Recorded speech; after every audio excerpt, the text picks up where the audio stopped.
Hai, Anda menyaksikan Sedang Viral bersama saya Regina Valeria. Kali ini kita akan membahas mengenai rencana nih pembentukan tim pengawas media sosial oleh Menkominfo Budi Ari. Nah, ini adalah salah satu bahasan yang memang menarik perhatian warganet ya. Mungkin Anda juga nih salah satunya. Kenapa? Karena kira-kira efektif nggak sih rencana dari Menkominfo ini? Bagaimana dengan keterkaitannya pastinya sama tahun politik jelang 2024, jelang pemilu gitu ya. Nah, kita akan langsung bahas saja. Sudah bergabung bersama saya Kepala Divisi Akses Internet Perkumpulan Jaringan Kebebasan Berekspresi Asia Tenggara atau SafeNet, ini Unggul Sagena. Hai, Mas Unggul. Halo, Mbak. Ya, selamat siang semuanya. Halo, selamat siang. Ada Mas Unggul di sini. Mas Unggul, dari yang saya sampaikan tadi dengan rencana pembentukan tim pengawas media sosial. Kalau dari SafeNet sendiri bagaimana melihatnya, Mas Unggul?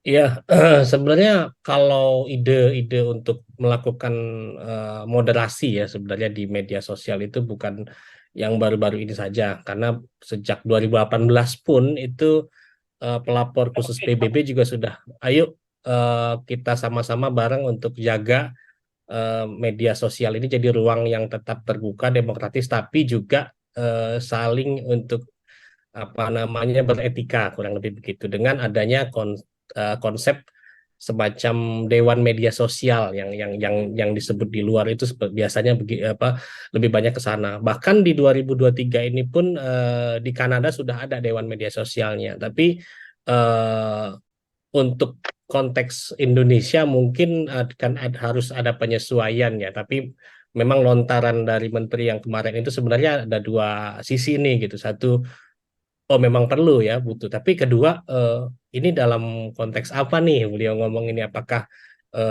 ketika ini kita bicara pemilu 2024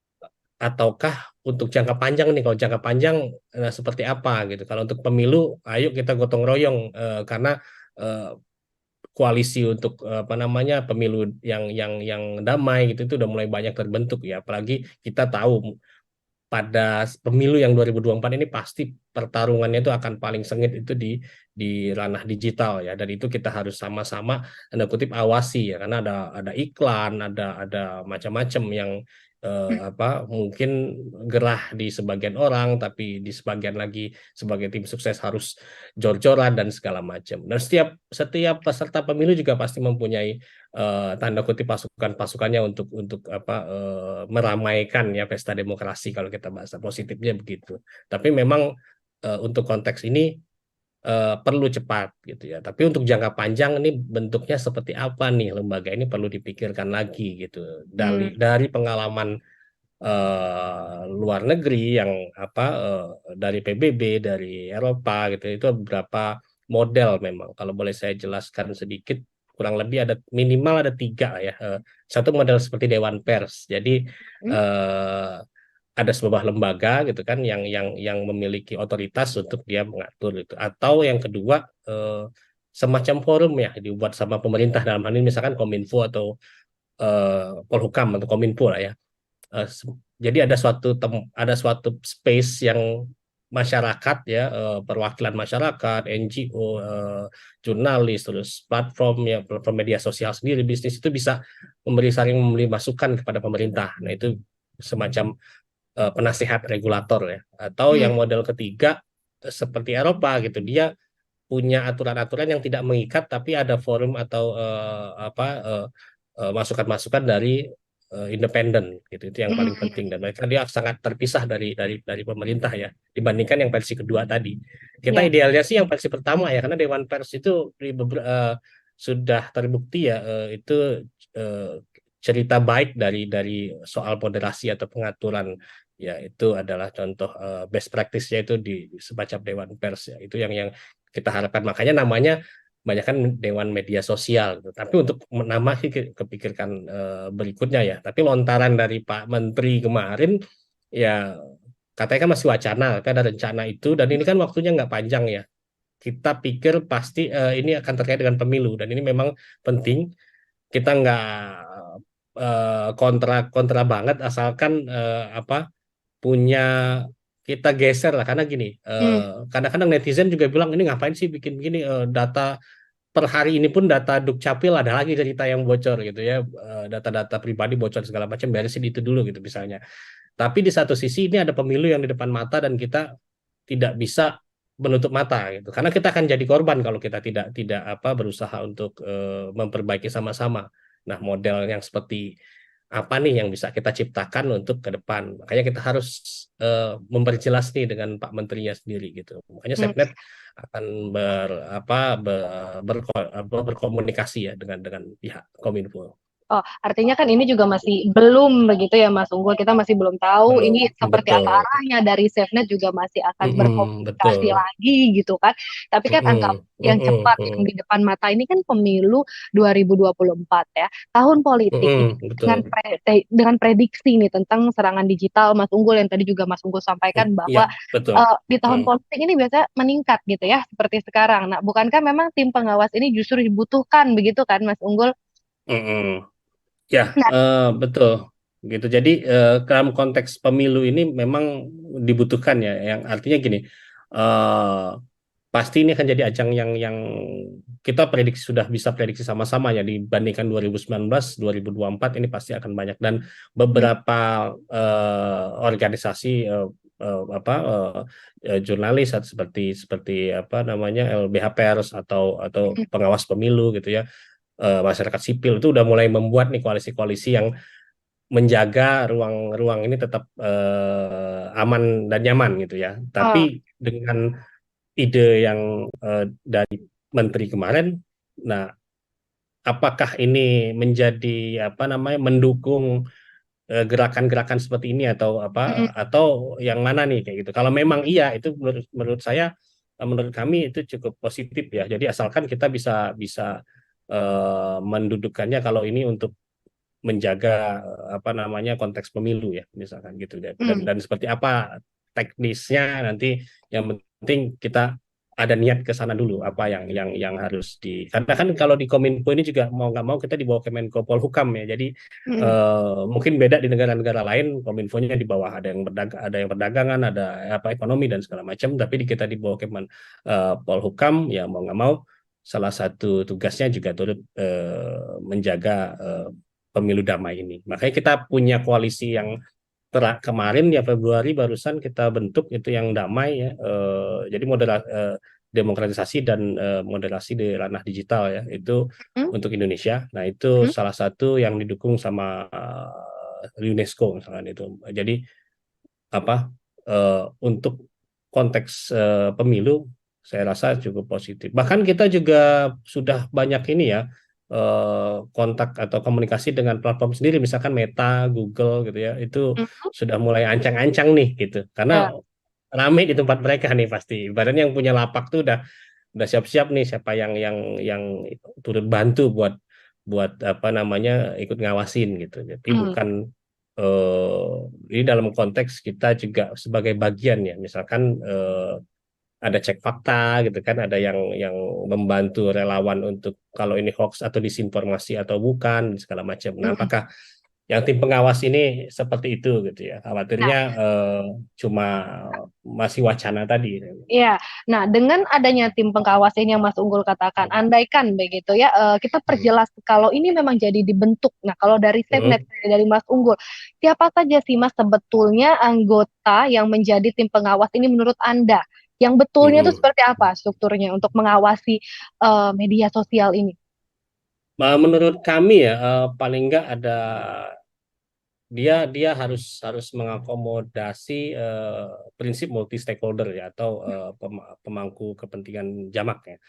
Pertama, misalkan dia harus punya media, jurnalis, konten kreator karena ini mereka berkepentingan ya dalam distribusi berita di platform medsos tersebut gitu. Bahkan keahlian profesional menghasilkan informasi, pengalaman mengatur konten gitu ya, jurnalis dan konten kreator itu mereka harus masuk. Kedua, dan tentu saja pemerintah ya, pemerintah dalam hal ini bisa Kominfo, Kemenpolhukam, bahkan juga Kumham ya Kumham juga itu harus ada perwakilannya dan regulator media misalkan Dewan Pers dan KPI ya dua ini Dewan Pers dan KPI saya pikir itu komponen penting juga kemudian industri periklanan nah ini kan konteks pemilu kalau misalkan paling banyak nih kita juga dapat informasi dari apa beberapa platform medsos sudah mulai mulai mulai siap-siap nih mau ngiklan pemilu. Nah, ini gimana ngaturnya? Nah, kan hal-hal seperti yang perlu di apa dicek. Oh, transparansi dari platform seperti apa nih dananya, apa belanja iklannya dari partai, bisa nggak kita cek misalnya kayak gitu. Itu di industri periklanan juga gitu ya. Terus akademisi dan peneliti itu juga penting sebagai bagian dari apa eh, media apa sih tim ini ya kalau memang tim Hmm. apa namanya gitu nanti ya.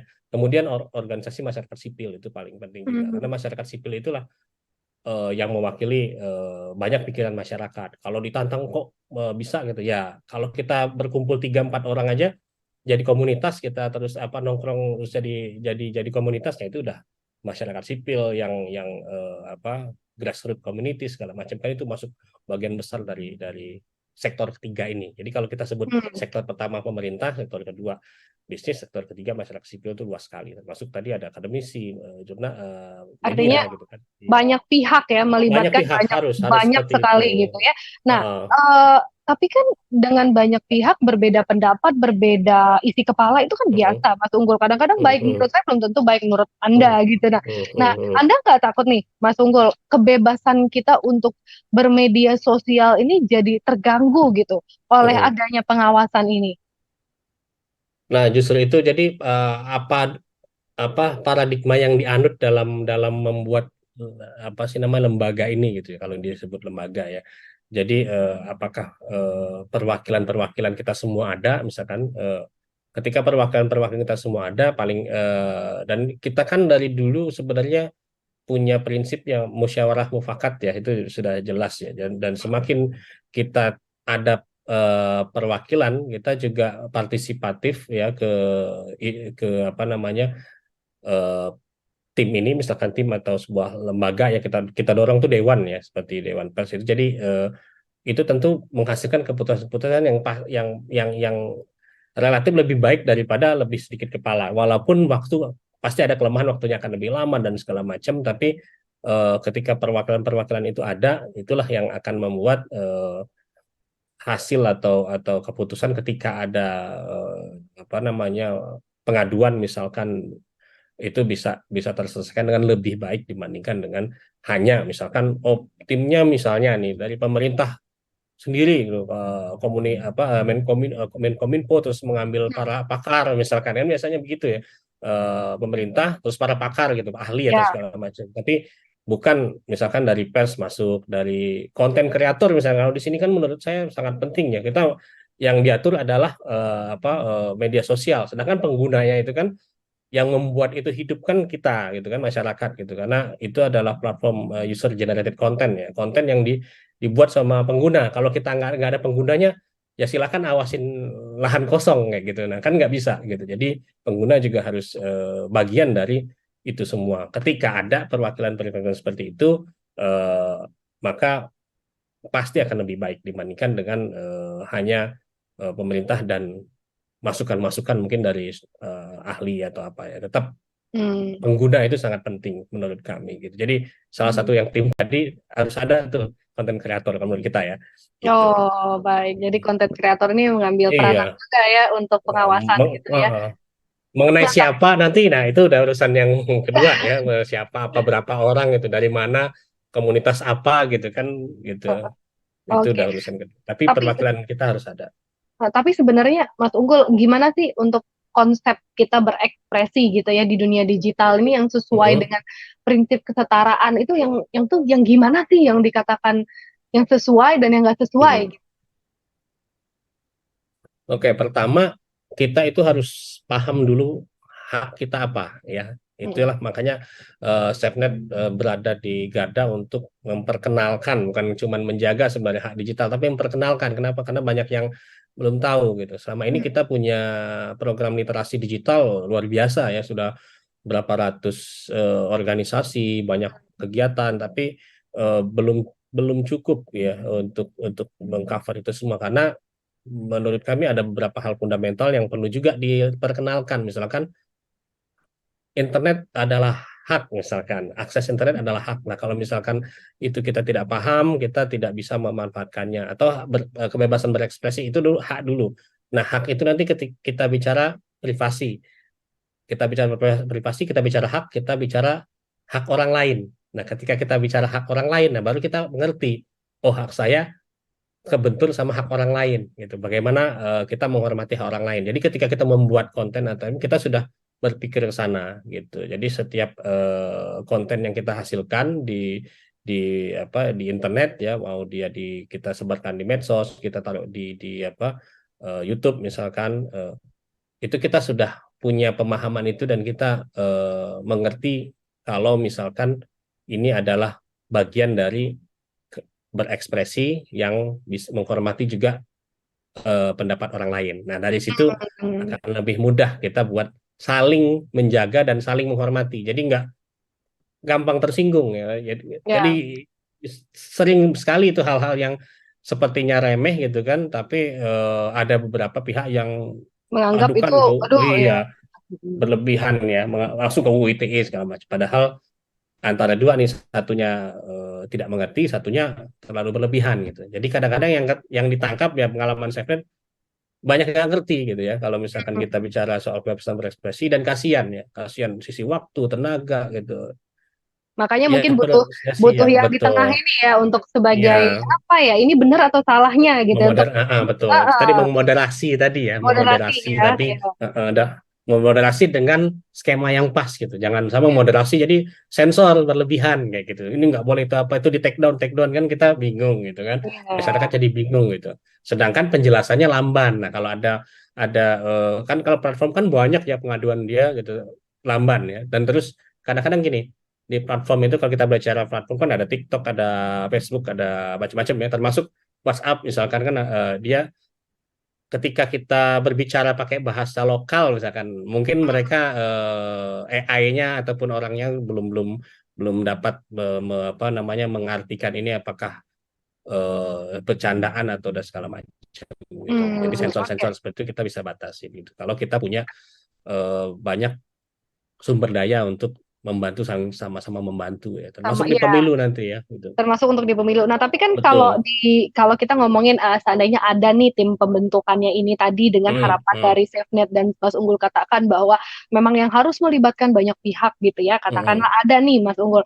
Jadi kan kalau di media massa nih ada yang namanya UU Pers gitu ya. Nah, hmm, kalau di medsos ini kan nggak ada Mas hmm. undang-undang bermedia sosial gitu. Betul. Nah, ini Ya, realistis nggak sih dengan adanya tim pengawas ini? ya.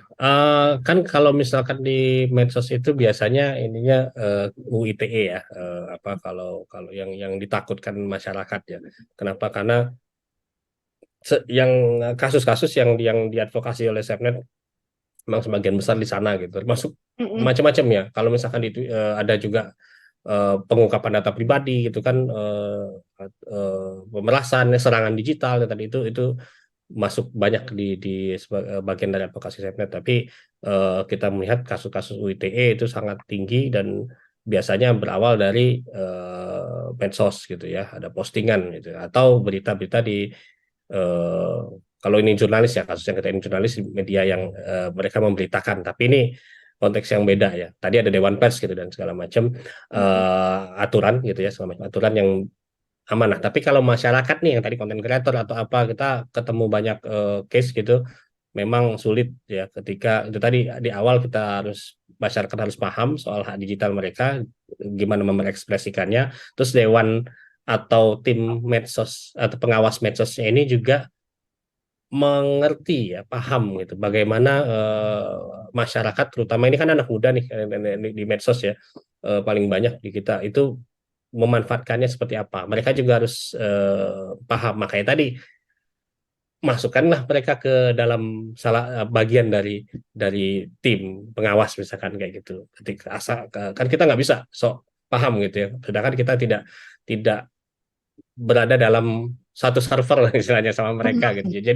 Jadi mereka masukkan dong gitu gitu ya. Itu salah satu cara yang paling baik. Tapi kalau ditanya memungkinkan nggak? Ya memungkinkan juga gitu.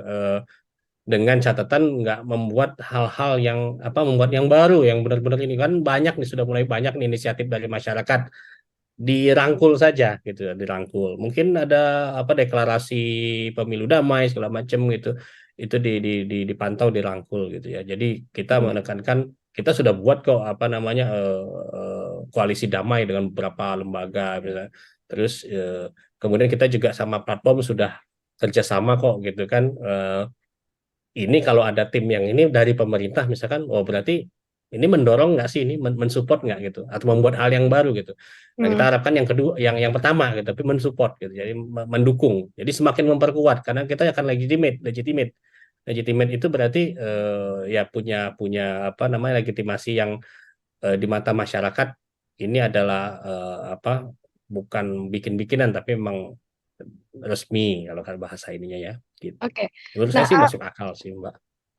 menurut Mas Unggul kan masuk akal gitu ya dengan adanya tim pengawas ini secara garis besar gitu. Tapi kalau kita berbicara juga mengenai data nih, Mas Unggul, ini data Hmm, dari SafeNet ya, Mas Unggul. hmm, Dari situasi SafeNet dari Anton Muhajir ini hmm, mengatakan sejak 2020 SafeNet tuh mencatat ada kenaikan gitu ya, meningkat gitu ya laporan ini sendiri serangan digital ya Mas ya dari betul. 2020 2021 sampai dengan Hmm, 2022 hmm, ini terus hmm, terjadi hmm, peningkatan nih dari yang hmm, hanya 147 ke 193 sampai dengan terakhir itu ada di 300-an gitu ya Mas Mas Unggul. Nah, apakah hmm, Mas Unggul optimistis? Maksudnya dengan adanya tim pengawasan ini akan memfilter, akan menurun gitu. Dengan laporan-laporan ini sendiri nanti akan ada pengurangan, hmm. penurunan angka gitu.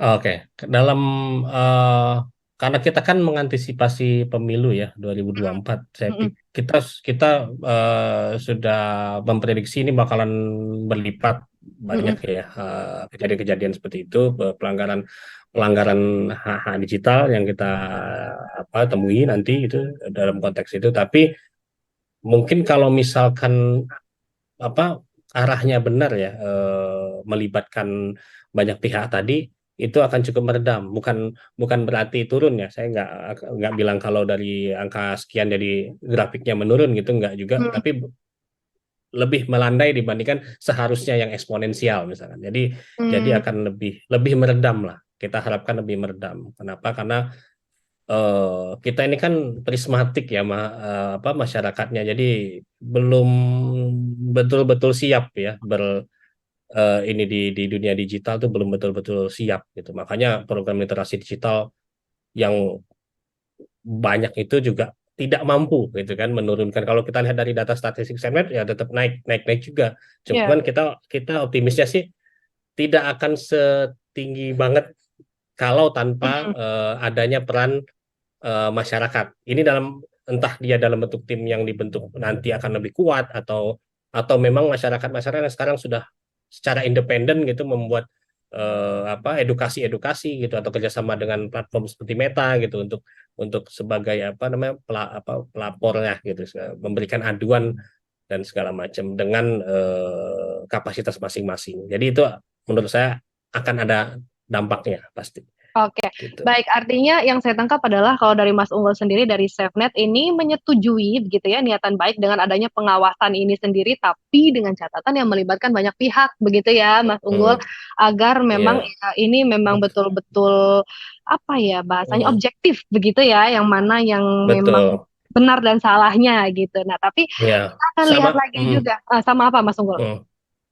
Sama apa saya nggak suka dengan istilah pengawas ya sebenarnya ya. Teman-teman juga Hmm, apalagi dilontarkan oleh pemerintah gitu ya. Jadi ya, kesannya gitu kayak gimana gitu ya. Tapi kalau tadi makanya di luar itu orang lebih suka menyebutnya dewan dewan media sosial lewat atau media sosial. ya minimal komisi atau Heeh. forum atau tapi kalau di pengawas itu kayak kok Kesannya seperti apa-apa di apa gitu ya, diawasi surveillance banget gitu. gitu ya. Iya, diawasi dan kayak Heeh. nyari-nyari kesalahan gitu kalau pengawas itu. Oke, Mencari-cari kesalahan. Padahal kan oke. yang didorong adalah produktivitas. Jadi paradigmanya harus ini. Asalkan itu ini ya menurut saya model apa seperti apa nanti ininya tapi model yang kita harapkan seperti Yang ini nih seperti yang ini tadi saya gitu sampaikan ya. di awal. Kalau tidak iya, kalau tidak seperti itu ya kita nggak tahu ya gitu. Benar, benar. Kalau tidak seperti Artinya itu ya. kita akan nantikan bersama ya, Mas Unggul kelanjutannya dari pemerintah dan Betul. Kominfo ini sendiri nanti akan seperti apa Mhm. sih rancangannya, Mhm, rangkaiannya, mhm, mhm. melibatkan siapa sih Mhm, gitu ya. mhm, Yang mhm, diawasi itu mhm. batasannya seperti apa kita juga masih Mhm, penasaran. Tapi mhm. terima kasih tentunya untuk Mas Unggul ngobrol-ngobrolnya hari ini. Terima kasih atas insight-nya juga ya dari SafeNet seperti apa. Sama-sama.